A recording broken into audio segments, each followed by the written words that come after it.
இந்த உலகத்துல எவ்வளவு பாப்புலேஷன்ல? ஆமா, எவ்வளவு இருக்கும்?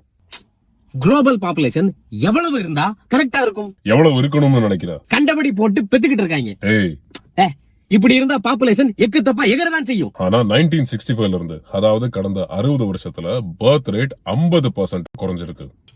அப்போ எப்படிடா பாப்புலேஷன் ஏறுது? கடந்த 60 வருஷத்துல லைஃப் எக்ஸ்பெக்டன்சி 30% இன்க்ரீஸ் ஆயிருக்கு. மக்கள் நீண்ட நாள் உயிரோட வாழ்றாங்க.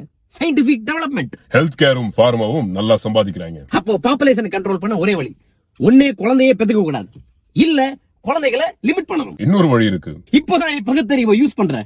என்ன வழி?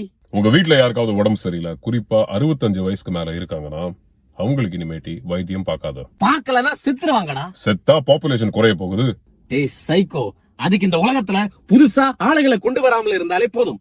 டே பிகே, ஒரு நாடு வளர்ச்சி அடைய இல்ல அதனுடைய எக்கனாமியை சஸ்டெயின் பண்ண அது எந்த ஏஜ் குரூப்பை சார்ந்து இருக்குன்னு தெரியுமா? பர்ப்ளெக்சிட்டி என்ன சொல்லுதுடா? 2025 to 50-55 இதுதான் productive age group. Right.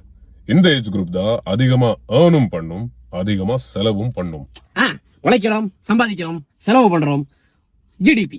Service ஆக இருக்கட்டும், இனோவேஷன் ஆக இருக்கட்டும், ரெவல்யூஷன் ஆக இருக்கட்டும், உலகம் இந்த ப்ரொடக்டிவ் ஏஜ் கேட்டகரியை நம்பிதான் இருக்கு. டேய் பவடைக்கலாலு, அந்த ப்ரொடக்டிவ் ஏஜ் குரூப் இருக்கட்டும், நான் குழந்தை வேணாம் தான்டா சொல்றேன்.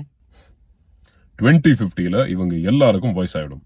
அப்போ அவங்கள யார் ரீப்ளேஸ் பண்ணுவாங்க? ரீப்ளேஸ் பண்ணுவோம்ல ஃப்ரெண்ட்ஸ். எப்படி பண்ணுவோம்? கமெண்ட் பண்ணுங்க ஃப்ரெண்ட்ஸ்.